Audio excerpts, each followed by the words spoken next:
How it is,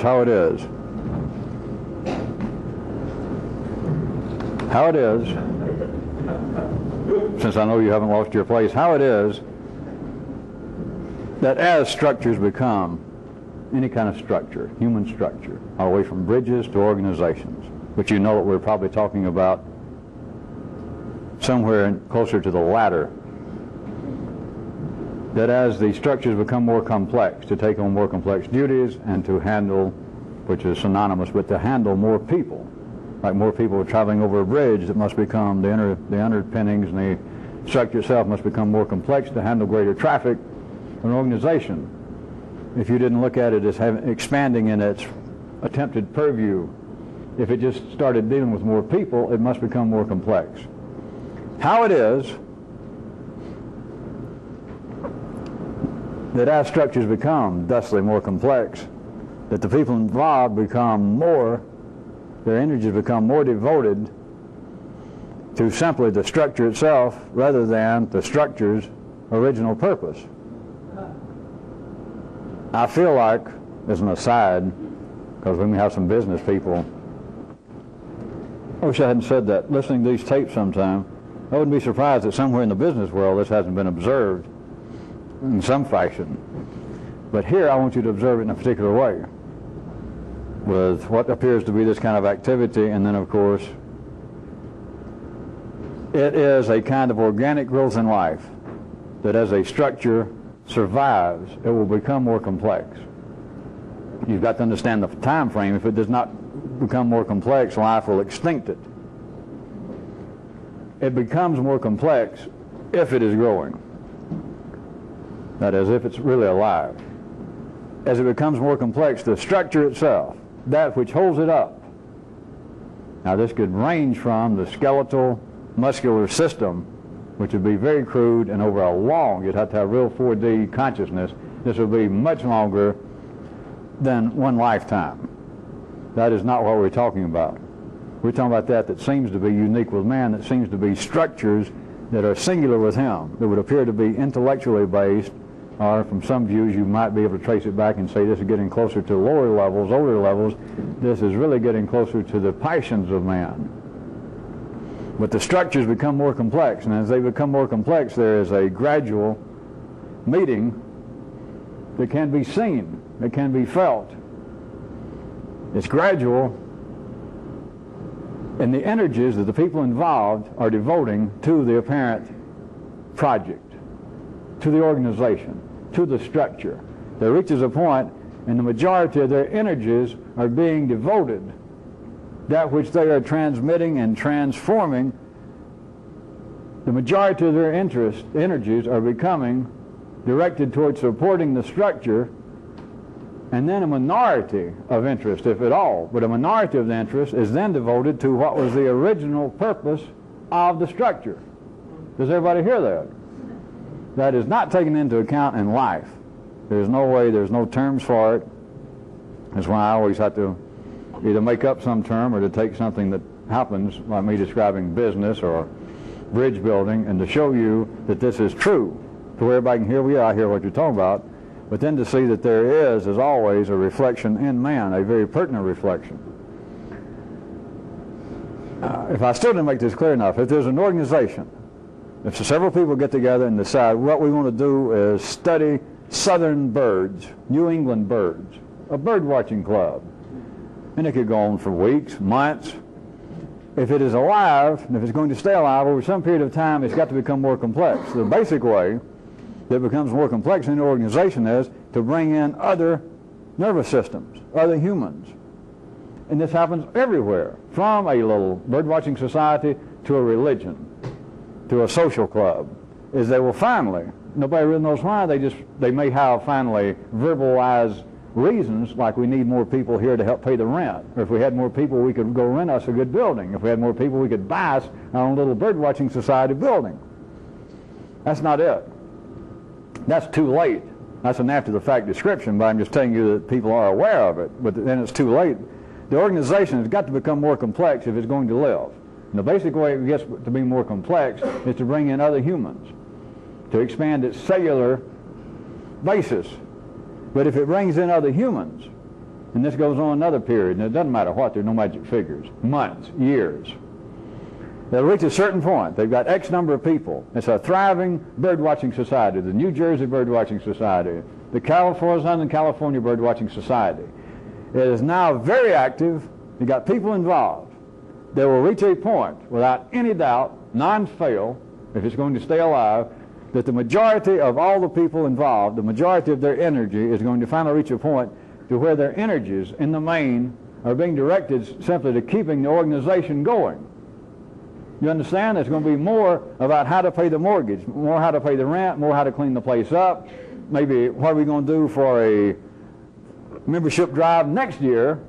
They'll be doing more of that than they will be doing what? Watching the birdies. Watching the birdies will go way down. And I was being, in some cases, charitable to say the minority energy. It can reach a point, again, there are no magic figures, but I could safely tell you they could reach a point that if you averaged out the amount of energies the members were spending watching birds, it could get down to like 10%. Probably could get lower. The average, I would say, though, could get as low as 10%, and they would still say that every second Thursday, or every other Thursday, they go meet. The purpose of the meet is to go to the Southeastern Birdwatching. You know where it is. We got our little building. We go over there, and if you said, how often do you got to watch birds anymore? We got one coming up in September. We're going on a big trip. It would turn out that 90% of their energies that they believe are devoted to the Birdwatching Society is devoted to the structure of the organization, or the organization of the structure, as opposed to what appeared to be its original purpose. This is not a flaw. This is not that the unions should come in and take over birdwatching societies, or on the contrary, it's not that we should bust up the unions that are making things run awry and that all systems will work better. It is a rule, it is an unrecognized rule having to do with the organic growth of all structures, including that appears to be even non-physical. It appears to be that is in men's minds. Their feelings of banding together to do something. It has got to become more complex, and as it becomes more complex, it reaches a point that the majority of the energies of the people involved is devoted to the continuation, the support of the structure, as opposed to what has seemed to be the original purpose of the structure, the organization. There's a way in which, if you look at this internally, that men become totally absorbed in. Try and stretch it a little. I think enough of you heard me saying devoted to the health of the structure. Try and stretch this out a little in some other directions. The people inside this organization, this structure, the bird watchers, the religion, whatever it is, social club, they become almost totally absorbed, finally, in the maps, in the dreams, in the plans, in the rituals, in the prologues, in the ideals, and the ideas of the structure that is, that you might be able to stop those people that are hanging around after a bird watching meeting and ask them what they're doing. It's always part of the bird watchers. Here we got, and they give them you a pamphlet, and they'll stand there and talk to you and tell you all the benefits, and they'll show you the little card that you get to go in your billfold, and that how once a year you have the bird dance, and everybody dresses up like their favorite bird. They'll recommend books. They got a book list, and they got all this stuff, and if you said, well, when do we watch birds? And you did it non-sarcastically, it can reach a point that they would almost be called flat-footed of going, oh, that's coming up later. I don't know. I'm not in charge of that. I'm on the committee for the dance. Or I'm part of the committee. I'm part of the committee that prints up these pamphlets. Do you understand? What this results in is another phenomenon. I could list out a string, but let me break them up into some ways that I have already been talking about for the last few weeks. To become almost totally absorbed, the majority of your energies in some structure, in some organization, I'm using them synonymously, is now being spent on the structure itself. And is worrying about keeping up the underpinnings of the bridge. Going over and checking it may be your job. Every few months you are supposed to go in and reinforce certain areas of it, to check the ropes that are tying together some of the structure under there, and that you never cross the bridge, or that you work helping put out the pamphlets for the Birdwatching Society, help with the advertising, help planning the dance, you help clean up the clubhouse, and you have not gone out watching a bird in years, literally, and just happy as a little cuckoo or a little sparrow. But the truth is, you no longer watch birds. There's several things I wanted to mention that you can see being a kind of four-dimensional, since there are no four-dimensional cause and effects, four-dimensional growths in the pavement. Little strange four-dimensional weeds. When this situation arises, as it will, if the organization, the structure, survives over a length of time, part of what this absorption, the majority of the interest and energy being expended on the structure itself, one of the things this results in is it keeps this situation of men in the city not being able to work alone. It definitely keeps that in line. Because one person, once the structure gets that complex, one person cannot take over. One person can no longer do it all. In the city, literally impossible. Just trust me. Not just physically impossible, that one person couldn't physically have enough hours to do everything in the Birdwatching Society. It's more than that. It's not just physically impossible, it is literally impossible. It cannot happen. If it could have happened, there would be no Birdwatching Society. That one person would still be out watching birds and be happy again as their own little pintail swallow. They would have never joined any organization. They would have never helped create one. They'd be out by themselves.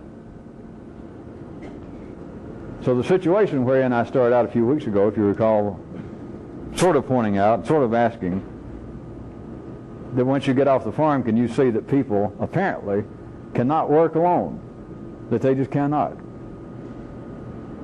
This situation of any organization, and it doesn't have to be just a apparently rather non-profit like a birdwatching society. The other was so obvious, a business, a for-profit organization, I didn't even bring that up, but it can be on that basis. That is, the professions, any job a person had. Once they start, if the organization, in this case a business, starts to grow, it is going to get so complex that large amounts, and finally the majority of the amounts, is just propping up the bureaucracy of the workplace, the structure of the company itself, as opposed to what the original product or service was. That was such an easy shot, I didn't start off with that, but I assume that you people who are hearing of this at all, you can see that that is also true. If you want to look at it as being a parallel of a kind of business world, it's the same thing. But my examples of using the bridges and birdwatching societies has a certain crucible element that I prefer, if you would keep that in mind. Another aspect that devoting the majority of the interest toward the structure, another thing that this brings about is it helps keep the people involved insulated from, not the structure, but insulated from its original purpose. How many bird watchers does life need? How many bird watchers could life tolerate? How many people could we, of course I am really stretching because there is no reasonable, logical answer to what I'm asking, but some of you by now should be able to run with it yourself. How many people could actually be involved out watching birds? Think about it. You got to think about it in a strange way. You can think about it four-dimensionally, logistically. All right. I know this is getting strange again. Here we go. Right quick, can you hear this? There's no way to prove this in the city because it's not even true in the city. It's unreasonable. But do you hear this? Let's take the bird watchers. The way life is arranged, life could abide, let's say in one city, in New York, Los Angeles, Miami, Atlanta, that it could abide, let's just say 10 bird watching societies in each city and almost have an unlimited membership of those 10 societies. 500, maybe 1,000 members. They're not all there every week or twice a month when they meet, but if they were, life could abide that as opposed to having, let's say, 10,000 bird watchers actively going out and watching birds in Atlanta. Do you hear me? And there's no way to prove this. There's no punchline for me to say because of so-and-so. If I could say that, then I just finally go ahead and tell all of you, I want your firstborn and everything you got, because what you want to know, here it is, and I'd tell you. It can't be done. But some of you did hear. Things are simply not arranged to what people say that they want to do, what people believe their interests are. They cannot go out and directly do them. If you could, you would do it, and we wouldn't be talking about it. You would not join a club. You would be a bird watcher. You would have nothing against bird watching societies, but if somebody asked you to join, and you were my kind of fictitious, reasonably insane person, you would have to go join a club to watch birds. And you'd have to think, I've been watching birds for since I was 12. I enjoy it. It's my main hobby. But I should join a club, and you might ask the person, what is the benefit? Is it going to help me watch more birds? Will it give me more hours in a day? No. Do you see that the organization, the structure, is one thing, and the original activity, the original premise, is something else? And life could abide. 10,000 people. This figure is not mystical or magical, just based upon what I already started. Let us say that Atlanta, Georgia, life could tolerate in this particular part of its body 10,000 people meeting twice a month in bird-watching clubs. But it could not tolerate 10,000 people in this Atlanta area, actually, several times a month, or on a continual basis, out watching birds. No. Part of the purpose of the structure, once it reaches that point that the majority of the interest is being devoted to the structure rather than the original purpose, part of what it does then is to insulate the people from the original purpose. That you get further and further away from watching birds, and you become more and more involved with supporting your particular bird-watching society. I started to say something about religions, but I forgot when I was going to mention it, so I guess we'll forget about that until maybe it'll come back to me later on while I'm talking. And right then, as soon as I forgot what I was going to say, then something struck me about families, and I forgot what it was, so I don't know. I guess because I just washed my hair. Maybe I'll come back to it. Maybe it has no pertinence whatsoever.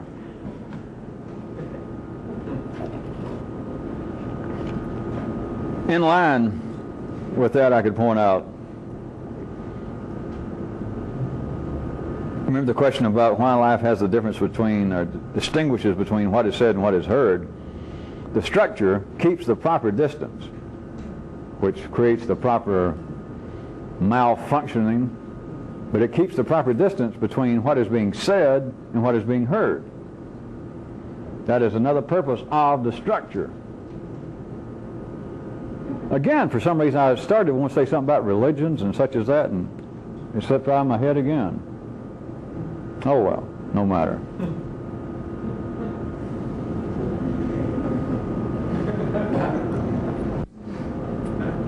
Something else that this situation wherein the people involved are devoting the majority of their energies to the structure rather than its initial purpose is it keeps ordinary people from wrestling the wrong opponent. Because were it not for this, it's very likely that there you'd be in your trunks, announce tonight you're going to wrestle Mr. Pushy number 2. And for whatever reason, from back there in the arena, on the other side of the ring, they might send out Mr. Suffering number 1 or Mr. Bad News number 1. And you would end up wrestling with him. Life does not like surprises. Having the structure to the point, I knew I was going to have trouble with this one. Notice I said people in the city are wrestling the wrong opponent. And what that amounts to is, from the viewpoint that some of you would probably be trying to already pursue since I started this, to you, you'd think, well, I had it backwards.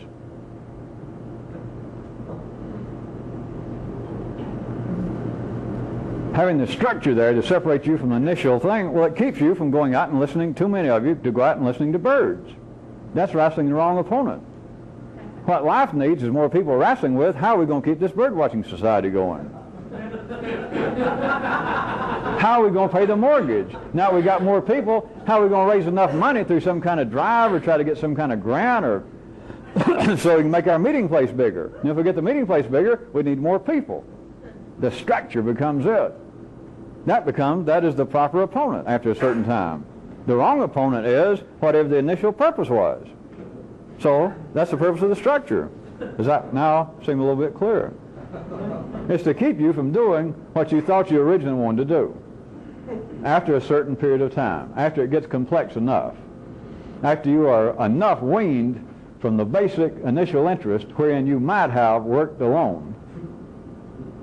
And suddenly you find yourself, for whatever reason you tried to explain, not working alone. What I need is to either start my own club if there's not one, or to join up with some structure.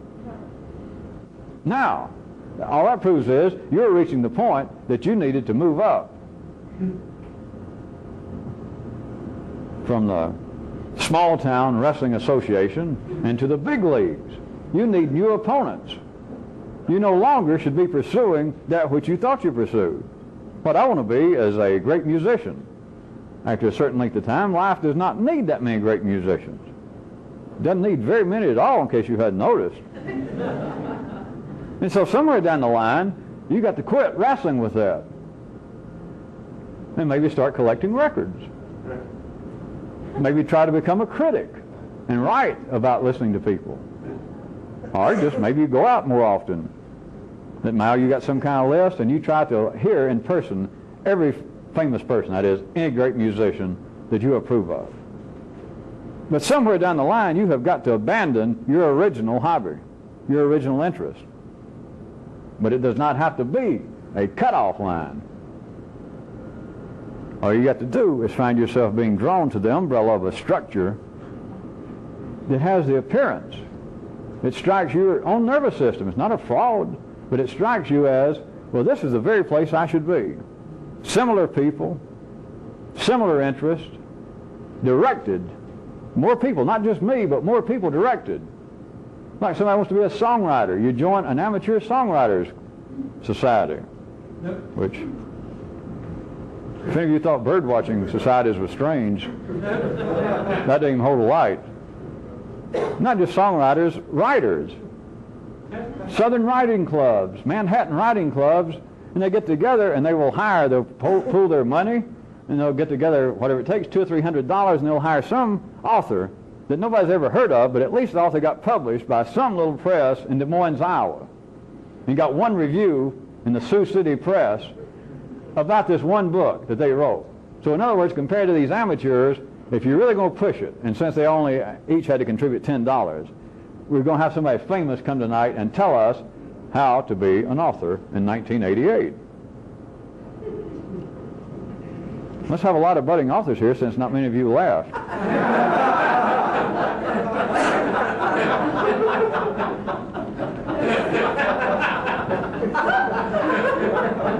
Wait a minute, don't tell me that some of you actually belong to that kind of, I don't know about it. It's no worse than anything else. I'm not picking on that, but some of you should be able to see. You don't have to be an author. Any of you who's got any sort of, especially any sort of artistic talent at all that's not dead, that's not tied up in the structure, you should be able to see that people who life is already arranged. You're not going to learn it, you're not going to be taught it. What little number of life needs is famous authors during any particular year, let's say. Those authors do not come about, would you repeat that? They do not ever come about through being taught to be writers. They do not come about through amateur clubs. Now all of you should know that. But it is not just limited to the arts. People do not become religious by belonging to a church.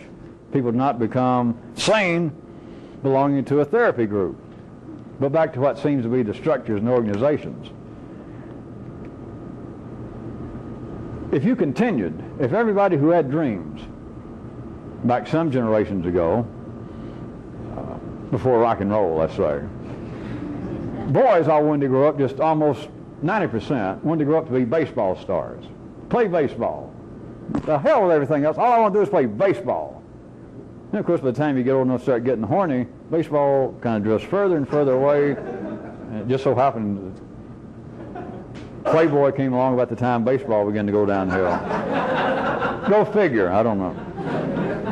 At any rate, you do understand life could not operate right now if 90% of the world's population, all right, I'll give you a break. If 90% of America's population, male population right now, instead of bankers and priests and psychiatrists and taxi drivers, we're all still hanging around their backyard in their shorts and little baseball caps with a tennis ball and a stick, and they got little fake signs, and they're playing like, well, hey, this is going to be Fenway Park. That's all. And so one guy's got his backyard, and he's 45 years old, and he's out there every morning calling for his other buddies. It used to be, or should have been, stockbrokers or doctors. All right. Surely I've made the point. That is not just funny, and it's not just to do with that. Think about the dreams you had about yourself, your own nervous system, the dreams it had of what you was going to be when you grew up. And some of you had very specific dreams. I wasn't attacking the arts specifically, nor discounting them, that you had very specific dreams. But notice you'll end up. The last time I was talking, when I started this, you remember talking about insulation? And I was using a man and his money. How about to go to another area? The arts. Here for a second, if that didn't get you the other night when I was talking about the way a man gets insulated even very materially, that a man's trying to protect his capital, his fortune, he ends up hiring more and more people to separate him from it under the guise that they're going to help him. But he needs more and more. The more money he's got and the more he has to pay, the less that they're going to make him money because the more he's paying now. But how about authors? What's the first thing if you go ahead and you submit a manuscript nowadays? 99% likelihood, if you get anything back at all besides your manuscript, you'll get a form pointing out that they do not handle unsolicited manuscripts. Our suggestion to you, that any legitimate publisher will tell you, kind sir or madam, is get an agent. That's what I need, is an agent. You get an agent, and he does anything at all besides take your money, there's going to be one time shortly after that, he's going to say, well, now I know some people that might be interested in this manuscript, but we're going to start dealing. Now my purpose is to try and get it placed, to get our foot in the door, but we're going to start dealing. These people, we're talking about big time, those kind of contracts, we're going to have an attorney here. And then the next thing you know, if it looks like it's any possibility of you getting signed up, you're going to have a business manager, which I'm not going into it, but any good agent can describe to you as soon as you show that you're from the sticks and you say, wait a minute, that's your job. They're going to say, no. Sit down here a second, and I'm going to have to tell you the difference between an agent. Many bucolic lads and laddies like yourself make this mistake, but there is a complete difference. That is, there is a great deep contour. There's an insulation between an agent and a business manager, and now you need a business manager. So there you are with your manuscript, still not published, and you still believe you want to be an author, and now you've got people, in case you do get a little money, and some of them to begin with are going to want some money up front, probably. But at any rate, if you do get a little money, that somebody finally, the Sioux City Sioux Press, decides, all right, we'll give this thing a flyer, and they give you a $500 advance, you're in debt. For these three guys that they got their percentage, they're going to look at that and look at you like, you know. You are becoming involved in your own structure. You just don't realize it.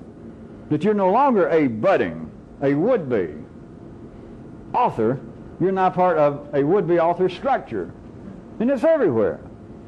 And whether your agent, whoever took you being an unknown, would probably not be above saying, did you know that there's several good groups? In fact, a friend of mine runs one of them, I'll bet, and he'll write down a number, that they have an organization they meet. It's a bunch of people like you that have real budding talent, that we really think will go somewhere, and they get together and they discuss things and have a little coffee.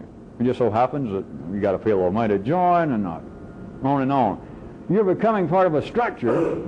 If it goes far enough, you finally got to get a job. Your parents die, they kick you out of the house, so you got to get a job, and you're like the good old eternal Manhattan stories, you know, all waiters or actors and dancers. So you end up waiting on tables or working at McDonald's, except when somebody really asks you, you're an author. Not just as some whimsy of yours, you've actually got an agent. You got his card, all wrinkled, you carried all these years. You got a lawyer as soon as you need him, and you belong to this association. In fact, you have been, after 3 years, you're now the secretary of the Southern Amateur Writers Association.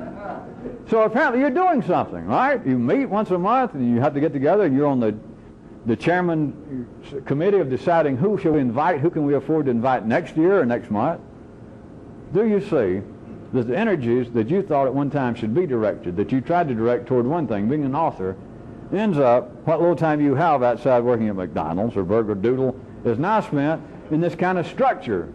Not writing anymore. You still got this same dog-eared manuscript that you wrote 20 years ago. Every now and then you go back and you change one word and you say that you're revising it. But it's the same one. You hadn't written anything else. But now you go to meetings. Periodically you'll save up your little tips from McDonald's, if they let you have tips, to put in a long-distance call to Manhattan to try to get your agent and say, hey, Hal, what's happening? They say, I can't call you back right now. I'm doing lunch, but I hadn't forgotten you. Going to be out in Hollywood next week, and maybe I'll have some news for you. Hey, I appreciate it. You will call. Sure I will. And you hang up. That's been going on month by month for the last 3 years. But now it seems like you're a part of something.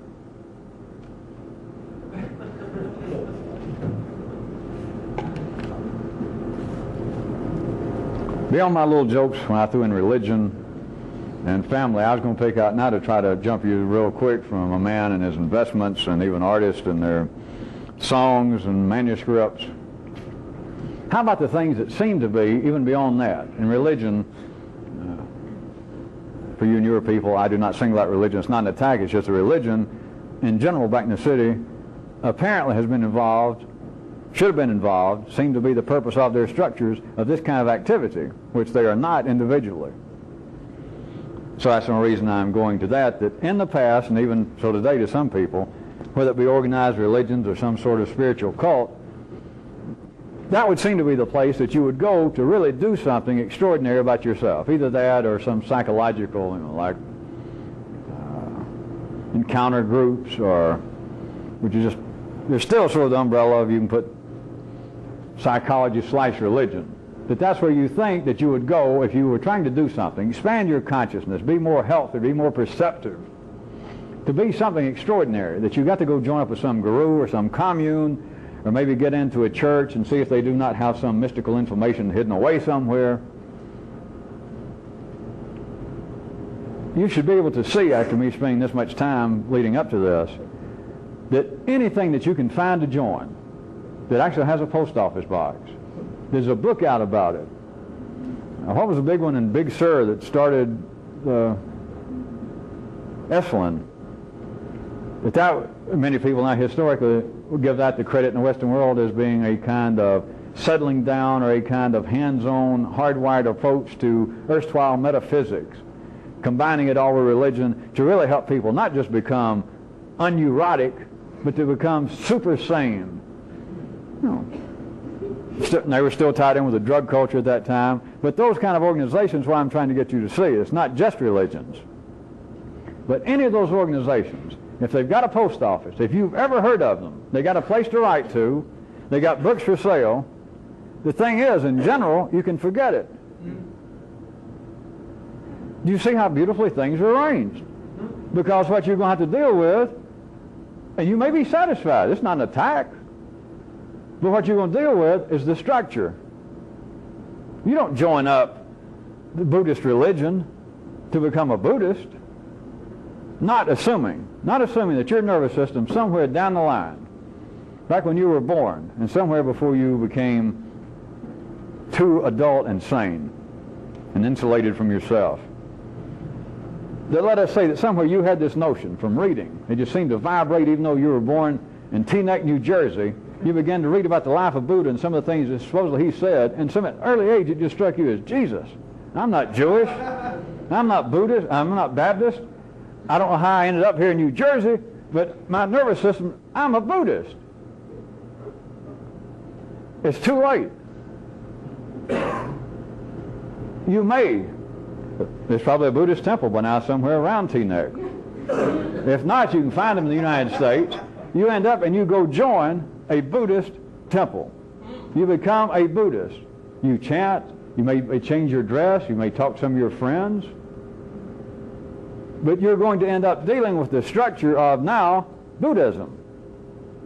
You've got no choice. If it's got a post office box, if it's got a structure at all, which it's got to have to recruit people, even if they're not actively trying to proselytize, if they're just there for you to go join them, they got a structure.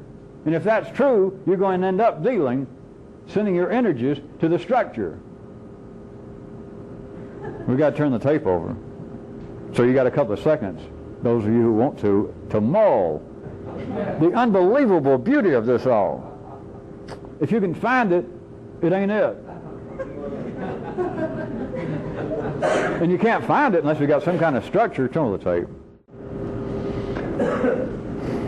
At least this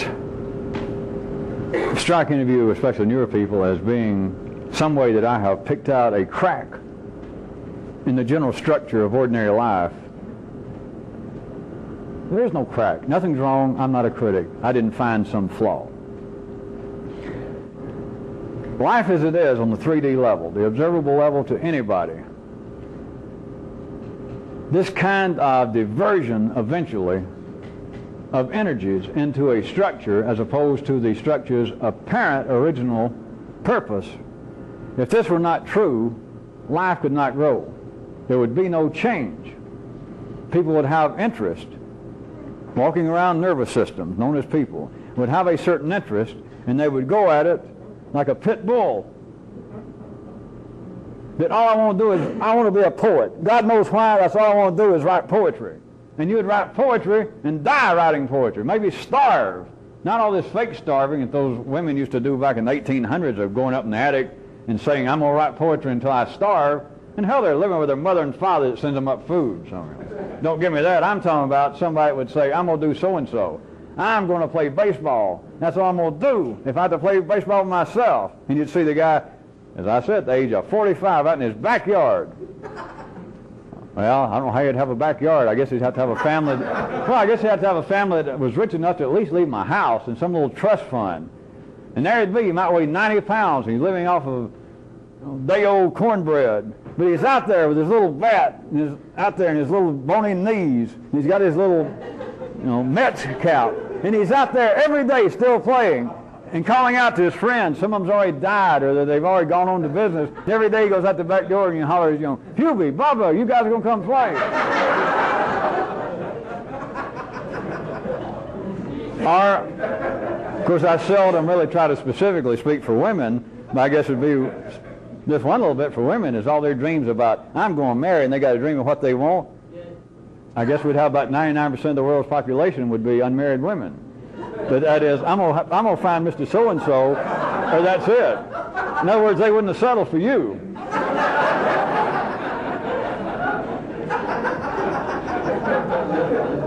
Think about it some other time.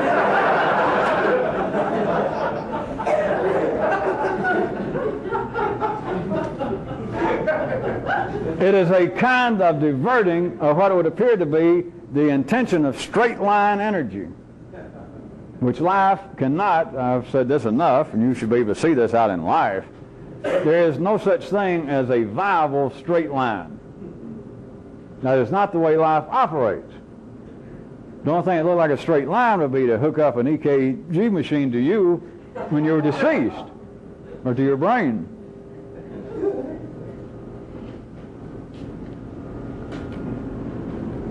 To varying degrees, the energy that would seem to be you individually, or the energies that would seem to have been your initial, your childhood interest, that you may still have, but it's been the interests that have seemed to be a real part of the individual you. Without exception, they're going to get diverted somewhat. Now, those that apparently become a famous painter, writer, general, politician, and they say it's always been my dream, which if they told the truth to some degree, they're all telling the truth. Other than that, which they'd still got diverted some, trust me, but I'm not going in, that's not even that important. Other than that, everybody else, there has to be a wide gap between the original apparent degree and feeling of your interest and how it ends up once you reach the age that you no longer need Playboy, or that you're a girl and you no longer think, well, Mr. Right's going to come around the corner. You realize Mr. Left will do, whoever's next. It is then that your energies turn to the structure of life. You become what I have been referring to at times as middle class, which is not a sociological, not an economic attack. It is you become part of the great bell curve boobs. You become ordinary. You settle down. You realize, being sane, you're supposed to, you finally realize.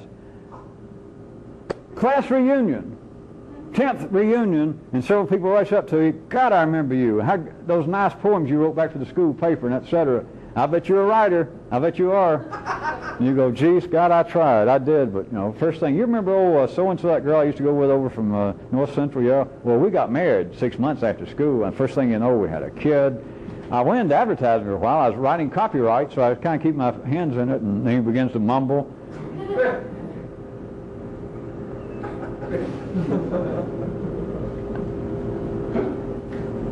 It is a form of protection in life itself.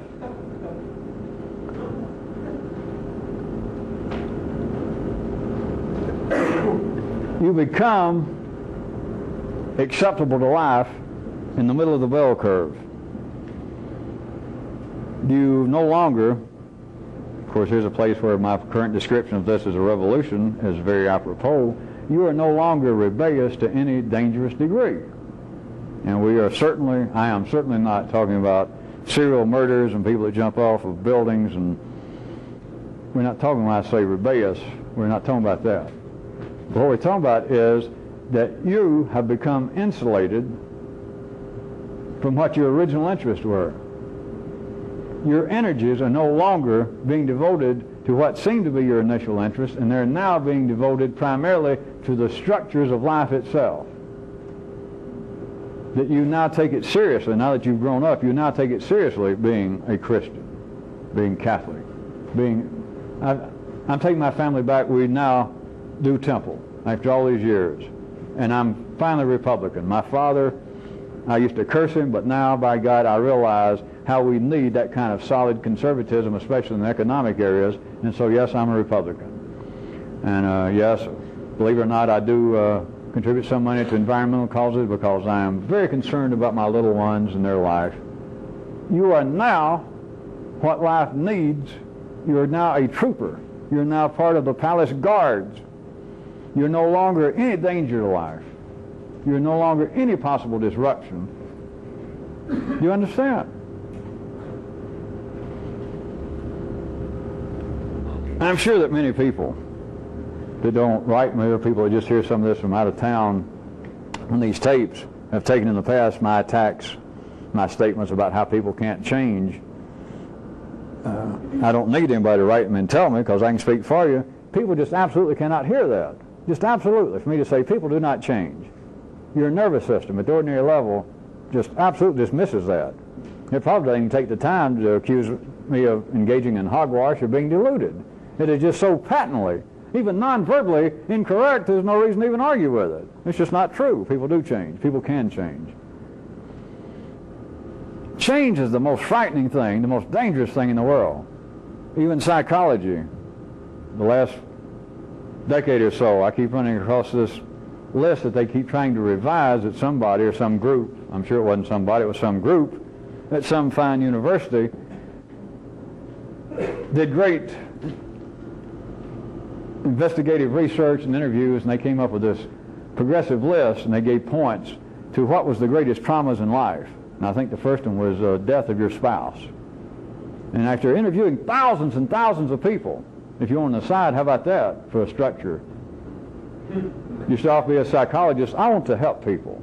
Of course, I could point out that everybody wants to be a psychiatrist and psychologist. Their initial thing is, God, I wish I could help me.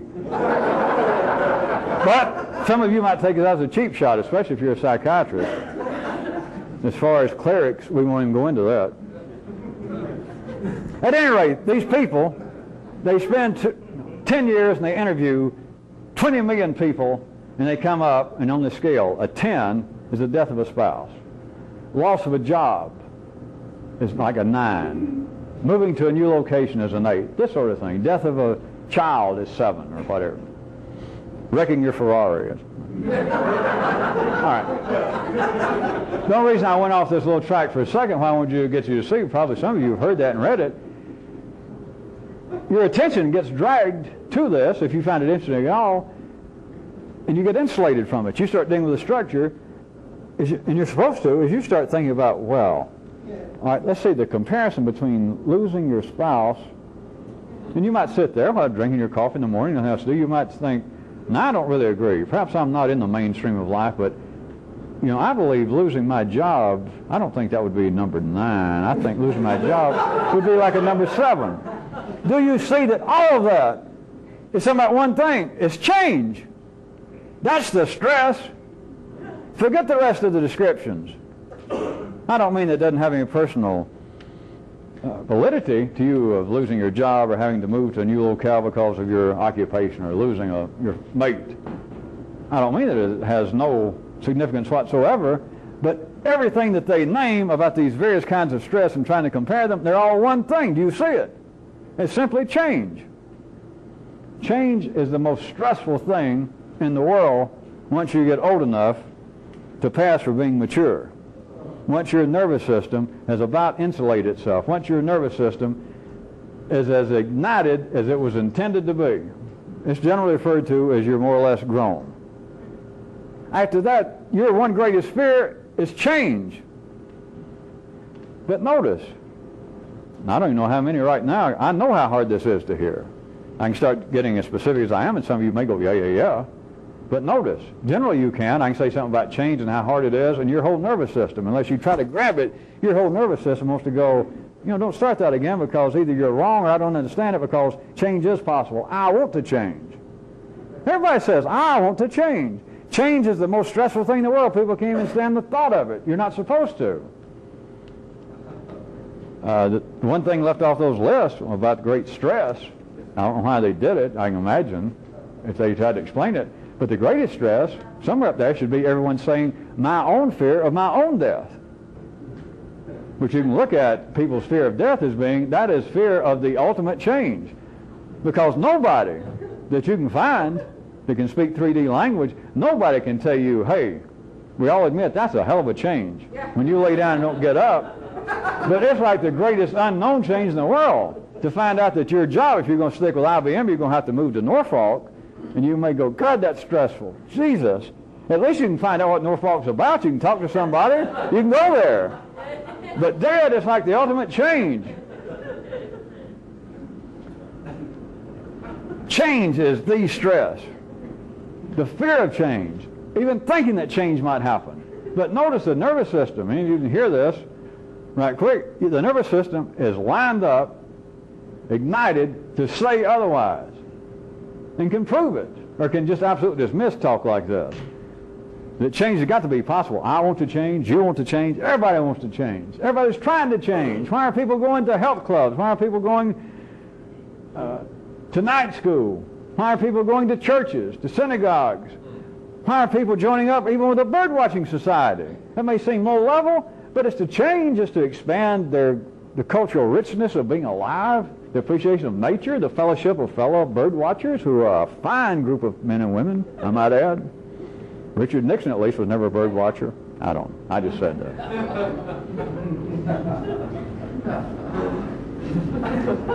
The whole nervous system says, I want to change. The nervous system says other people change. If you didn't believe that, if the nervous system believed that, as I was pointing out another way, no one would read anybody's biography. Every biography is about how I changed. That's it. It's not about, you may say, well, it's how, I want to read about Pavarotti's, but I want to see how a guy, got to be, how he could learn to sing like that, how he got in that position, how he get to be famous. What you want to see is how he changed. That is how he was going along and he was a nobody. He was a damn fry cook in Venice. How did he get from there? How did something happen? How did something happen from him going to be an overweight fry cook to being an overweight guy with a voice that makes you want to cry? Change. But do you want to change? Does anybody want to change? No. No. Kyroots already told you, I let him do it a couple of times, and I've noticed that I heard no response. Even people hearing this on tape, I listened, I heard nothing. Well, even I pointed out one night that anybody that has any talent whatsoever, no matter what age they are, they're prodigies. And I pulled that, and I had Kyroots do it, and both times it just went. I assume everybody knows what a prodigy is according to the dictionary. If not, go look it up, and then try to put that together. Prodigies don't change. Pavarotti didn't change. Pavarotti didn't learn how to sing. Picasso didn't learn how to paint. So everybody is wired up to believe that they can change and that other people do change. Part of the purpose of structures in life, of whatever your interest is, of you ending up not attempting to work to go it alone, did you always end up bound up with somebody else, either apparently working for them, having them work for you, or if it's not an absolute business, joined in as equals in a club, in an organization like the Bird Watchers, in a religion. If you end up there, then your energies are going to be finally, individually and collectively, finally be more properly directed toward the structure itself and not what seemed to be the initial purpose. And anything that begins to shake that structure scares people to death. Literally. It's not an attack. There's nothing to laugh at. There's nothing to think about. It is sometimes looked on as habit, which is really cheap. That is really a kindergarten way to have to do it, but I've tried to point that out. But if you have to start there, you could be a member of a bird-watching society and you go there every second Thursday. And if I could play with justice, and I could jump out of a secret place in the bushes and say, how long have you been a bird-watching member of that society? And you say, well, all right, about 5 years now. Do you ever watch birds anymore? Did you know I don't? Well, how about the meetings? Are they that interesting? Do you actually, does it make you want to watch birds? No. But if next Thursday, being one of your meeting nights, you went over there and the place was burnt down, or you just went over there and it said closed, and you didn't see anybody else, to put it mildly, that is stressful. You would not like that. You should hear me without me having to go, you would not like that. It's not a sermon. People who say, I hate my husband. I can't stand that bastard. He drives me nuts. But if he drops dead, you don't like that. Not in any theoretical way. Not in some way of trying to describe. All of you should know that I'll take a second. It's got nothing to do with, well, he was a pretty fine fellow and I didn't wish him any harm. It's not that. Your nervous system. You're bound up in a smaller structure. The structure was your relationship, your marriage, your relationship, whether you're married or not. And this person dies. This person leaves you. The structure. Forget the original purpose. The original purpose of getting married, of going into a relationship with somebody, was your feelings about them. That lets me and you stick together and not mess up our potential gene pools while you sleeping around and me sleeping around. We'll only fuck each other. Plus we like each other and we'll stick together. And two people in life are stronger than one. We can make it better and I like you. We need to be friends. And nobody likes to be alone. But then you get married. Whether you legally get married or not, you get married. Then this relationship becomes a structure. And it can go on for years and years, and you two badmouth each other, even punch each other out. But if one of them leaves, now you people have been through some of that. Just suddenly the other one gets up and leave, and you've been bitching about her for the last 2 years. She gets up and leave, you go through a whole process. You do. It is stressful. Any amount of change. It doesn't matter the kind of job you had. It doesn't matter whether they move you from Philadelphia to Norfolk or from Philadelphia to San Diego. And it doesn't matter that you lost your mate.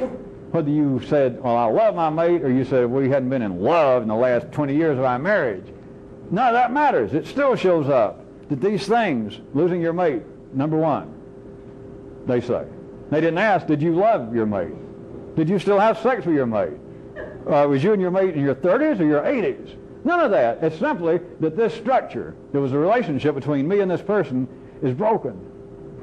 It was no longer the original purpose of any interest. It's not. If they'd said, well, what's the most stressful to you on this list? And a woman or a man checks losing your mate. You say, well, has that happened to you? Yes, it has. And you're sure that that's the most stressful? And they say, yeah. And then if you said, well, did you still love them a lot? The majority of people went, you know, I thought this was a psychological questionnaire. What the hell's that got to do with it? You asked me if it was stressful. Now, I said it was. You know, you asked me twice, is that the most stressful? And I said it was. And then the psychiatrist said, yeah, but I just want to know, did you actually love them a lot right when they died? That wouldn't have worked. That's not the way things, people that begin to walk out. Of course, the psychiatrist would never thought to ask that, because I'm playing with justice. But I want you to see that the idea of returning to what seemed to be the initial purpose of this relationship, this structure, is no longer of importance. It was the structure itself. Or did somebody say, I lost my job? And I put that as number 2 on my stress thing. The psychiatrist says, Well, did you like your job when you lost it? It'd been the same thing. They'd go, well, I don't know, or what's that got to do with it? You asked me what was stressful, and I said I lost my job a year ago. I'd been with that firm for 10 years, and just one day I walked in, they said, Friday's your last paycheck. It gives me the willies. When I think about it, well, boy, I bet the job meant a lot to you. Well, no. Do you hear me? It was not the job, it was change. Do you see in another way the purpose of structures getting built? It is to stop the possibility of surprising, unexpected change. It's to stop the reason that religion grows up around an apparent person somewhere. I'm saying all this apparently. Historically, it looks like Judaism almost jumped out. I'm going to stretch all this, from Moses. Christianity from Jesus. Islam from Muhammad, etc. Assuming that these were extraordinary men that life had as a weird piece sticking through the fabric of ordinary growth. Just assume that for a second. Do you see that part of the way to calm that down, or that perhaps that these people talked to enough people at the time, there were some other weird people hanging around there in life's bloodstream that came around, and it was about to get out of hand. This kind of thing can get out of hand. So how do you calm it down? One time I had Kyroots point out, using my revolutionary symbolism, that one way a wise king knows how to take care of a revolutionist that's really getting in trouble, there's one way that never fails, is you bring that sucker into the power structure, apparently, invite him into the palace, and say, I've been watching you, I know you've been fighting, we've had all these skirmishes out there in the bushes, and you've got some followers and all that. I've been watching you all this time. I wasn't really trying to kill you and beat you that much. You're a good boy, and there's a lot to you. You're the kind of son I wish I'd had. It's over. You can then give that guy some Mickey Mouse job and say, I'm going to put you in charge. What I want is you're right. Our whole operation, the way I run things, everything can be improved, but instead of us fighting, what you should do, I'm going to put you in charge. You're going to be the head of the Revolutionary Investigating Committee. I want you to decide the changes that should be made. Don't you worry about my feelings. No, sir. And once a year you come and report to me. Now you go along. Oh, and that's your official title, and here's a hat and a little medal I want you to wear. And you got an office down here. You start a structure, and you tell him, if you need some people, you see my prime minister, and you tell him, and he tells the prime minister, let him have up to 10 or 12 people that are not doing anything. Take them out of prisons or mental hospitals and make them his assistant. You let the guy start a structure, and it's done for. He's no longer rebellious. Does that sound familiar to you? Did you start out and you had these things that you wanted to be Superman, Superwoman, you wanted to be as awake and conscious as you dreamed a Buddha was or something? Where did you end up? Well, you believe you wanted to be an author. You believe that something in my nervous system is telling me something that other people should hear. Because I hate to use that because life almost starts everybody, musicians, painters, and everybody, as being a goddamn critic. And so whether it was anything that was extraordinary would have come from it is, in many cases, a moot point, but still you would start out believing that there was something extraordinary, something out of the mainstream I might do. And what happened? Now you might look at it another way. You can look at it as, well, I had to get married. I got her pregnant, then I had a kid, and from the woman's view the same kind of thing. Then I ended up, I had to get a job, my father died, then I had to look after my mother. Circumstances made me like I am. I couldn't help it. I couldn't change things. Do you see that in a sense you got absorbed into the power structure? You got sucked into the middle class. You got separated, you got insulated from the kinds of energy that young people have. Not through some fault of yours, and it's not supposed to be otherwise. But you died. You died before you died. You died as you were supposed to have died. You're just still walking around, you're still transferring energy, but it's energy that is predictable. It is energy that has a kind of stability to it. What is the main complaint that adults have over children, teenagers, their own? They're harebrains. You can't depend on them. You don't know what they're going to do next. In fact, the middle class, as long as I'm there, what's one of the general complaints about those who are of an artistic persuasion? Is they're kind of nuts. I mean, I bought the guy's paintings. I listened to his records, and one time I went to see a show of his, and somebody slipped me in backstage, and that guy is frightening. The guy's a fucking maniac. I wish I hadn't got close to him. I've been reading this guy's books. God, if I could just meet him. Then you meet him, you say hello, and he goes, hello. And you find the guy is almost, apparently, is a walking illiterate. And you can't believe this is the guy that I thought was a genius. At any rate, that's the kind of dangerous energies. It's not too far afield. Don't anybody get hung up on this, but it's not too far afield from the initial energies of teenagers. That is, of young nervous systems. And it does something. It comes out as being, the so-called has been going on, I assume all of you know, for as far back as recorded history goes, the stresses between the generations. That every new generation comes along, and to varying degrees they want to burn down the previous one. All the way, go back to the Sumerians, the Greeks, the Egyptians, up until today. That just in general, it never gets out of hand.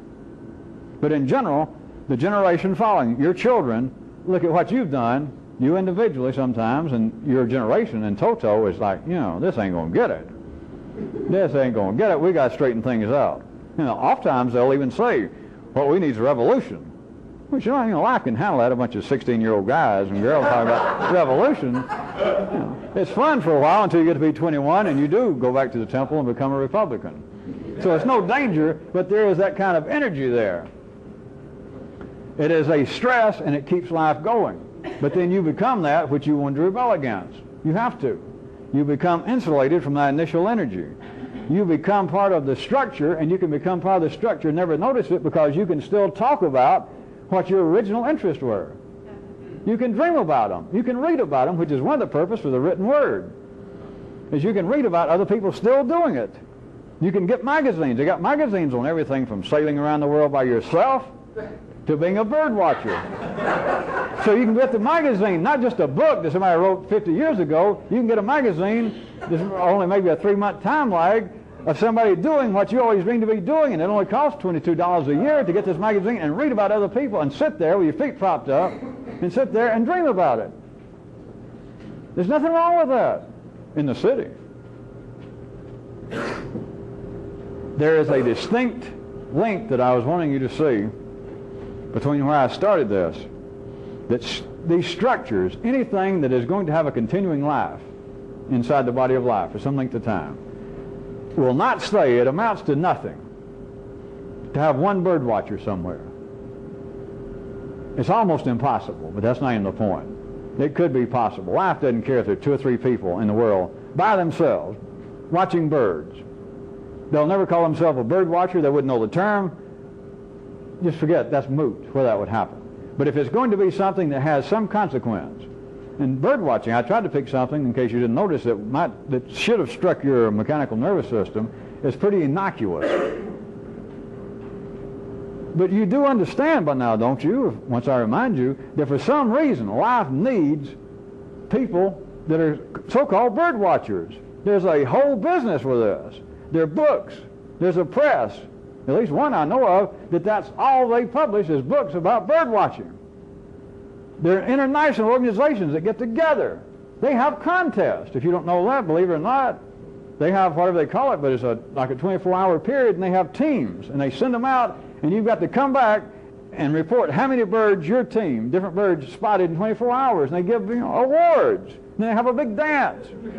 All right, life needs that for some reason, or it would not be extant.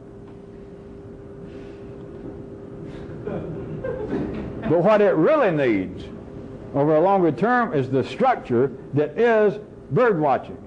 Do you hear me? Not individuals out watching birds. I got to tell you, I don't give you the blues, but whether you or I watch birds or don't watch birds, I got to tell you, it's not going to have a great long-term impact on life's health. I'm sorry, but I included me in that. It is not. 10 or 20 bird watchers, 10 or 20,000 bird watchers. But the structures, the structure, if you can follow me right quick, the structure, now I got to put a name on it. Don't worry that life does not have the same names for this, but if it did, then if I was talking directly to life, and I said, hey, the other night I was talking about, as an example, I used the bird watching structure, life would know what I meant. But it's not a single phenomenon. It is not a noun, because the bird watching is tied to everything else. This press that publishes nothing but bird watching books. They don't buy paper from a paper company that only serves bird watching publishers. Everybody understands that, don't you? The bird watching structure is tied to everything. We don't have time. I can show you it's tied to the Catholic Church, it's tied to the IRS, it's tied to government, it's tied to people who hate birds, if there is such a thing. But life would know what I meant, that there is a structure. But to life is kind of irrelevant, if I could talk to it in that way. The difference between the bird watching structures and the race car fan structures, which you might think there's a great deal of difference between the kind of people that travel around and go out to see stock car races and the kind of people that go out and watch birds. But on one level, to life, there is no difference. Not the activities individually of the participants, but the structure. That's what's important, because the structure insulates life. The structure helps give life the predictable feeling of what humanity is up to. It's like it can, instead of it having to put out as your forefathers, some of your forefathers believed that, the evil forces had to have little minor demons and trolls going around making people do bad, or the good people had angels or good spirits out making them do good, rather than life having to watch over each and everybody except these structures. And so then there's a predictability about it. You can't predict what one wild bird watcher might do. As I said, one's not that important, but if you had 10,000 or 1,000,000 individual bird watchers, they could start giving you trouble. They'd be climbing up in trees and falling down and hurting themselves, making hospitals waste time that life hadn't arranged for hospitals to deal with all these little weird people with pens in their pockets and little books falling out of trees. It's like life could not keep up with 1,000,000 little individual bird watchers. There are 1,000,000 little people that could say, I'm going to go out somewhere and sit next to some hot asphalt when it's about 100 degrees and watch people drive around in circles real fast and maybe have a wreck. It can't handle 1,000,000 people wanting to do that. But once it turns into a structure, it's predictable. Do you hear me? It's predictable. Even things that seem not to be predictable. That you could say, well, I personally, I wouldn't feel bad hanging around a bunch of bird watchers that know there's a bird watching society and there was 10,000 of them meeting somewhere. I'd go there. But I tell you the truth, I don't like going up to Darlington, over to Talladega, and hanging around with 50,000 rednecks and pickup trucks and their women drinking beer out there by that racetrack, and they sat there for 12 hours watching these guys drive round and around as fast as they can.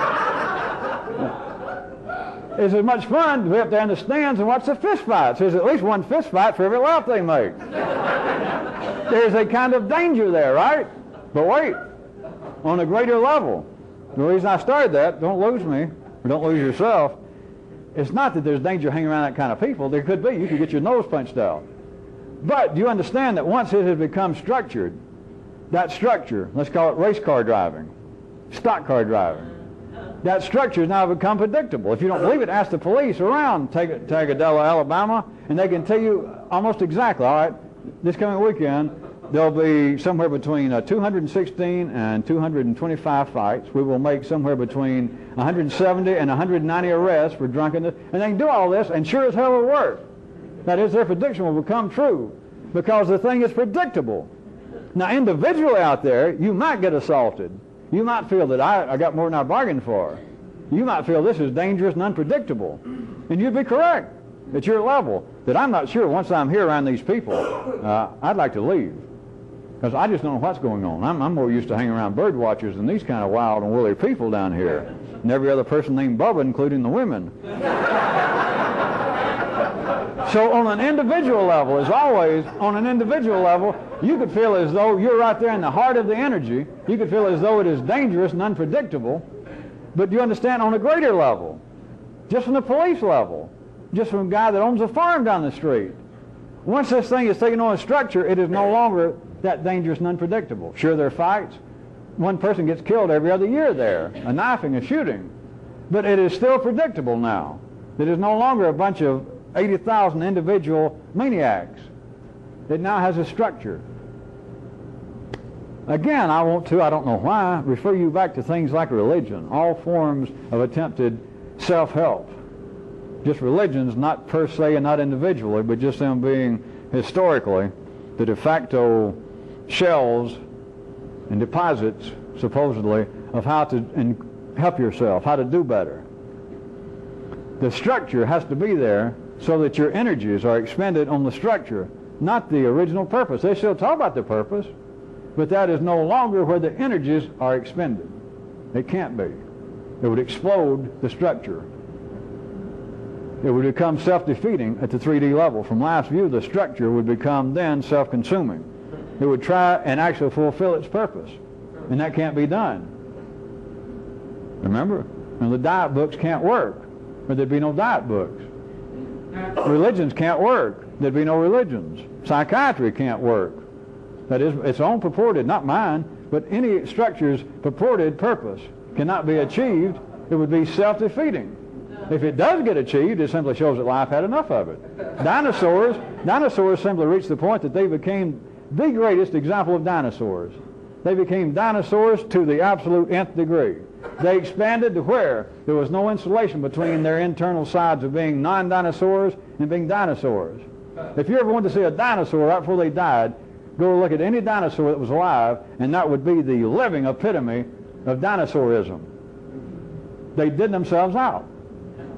Not that it was the dinosaur's fault, it was simply life it used them up. But what I'm saying is that would be the kind of way that it could appear to happen. That the thing simply disappeared. Not an animal necessarily, but a structure, a historical structure, an institution, a philosophy. But if you had been there and you looked at it another way, another certain view, the thing began to apparently succeed with the numbers it had. The numbers had to begin to dwindle. If anybody wants to follow this far enough, I like to try and be as correct as I can, even with piss poor language. The structure already began to disintegrate. The number of dinosaurs physically began to diminish before life outdid themselves through the dinosaurs. But the numbers would have to be going down. That is, the structure would already having to be over the hill, becoming decrepit, old age, senile. But from another view, what it did was it perfected itself in this smaller and smaller numbers, which is no longer of any consequence, but those involved began to, as it appeared, if you had that view, to begin to devote more of their energies to actually trying to fulfill a purpose, like trying to become mentally well, whatever the hell that means, or trying to actually become a Christian rather than worry about paying for this damn church. It all happens continuously.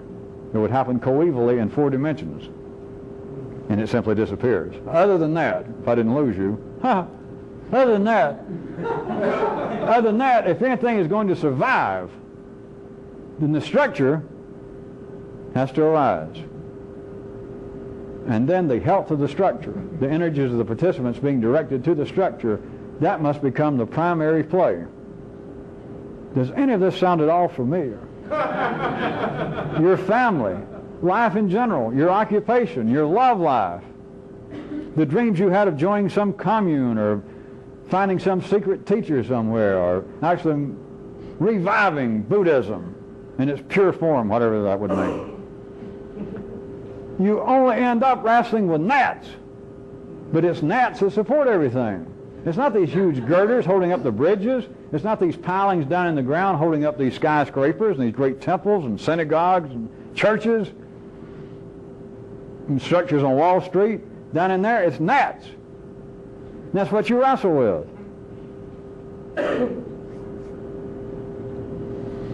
How much time we got? Jesus Christ in heaven. Just figure speak.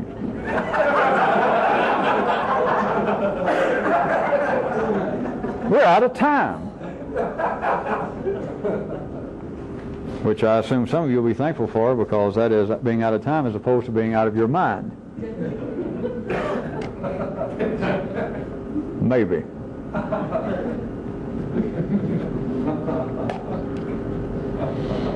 Well, the band's still not here, so we're going to have to go out without the theme song tonight.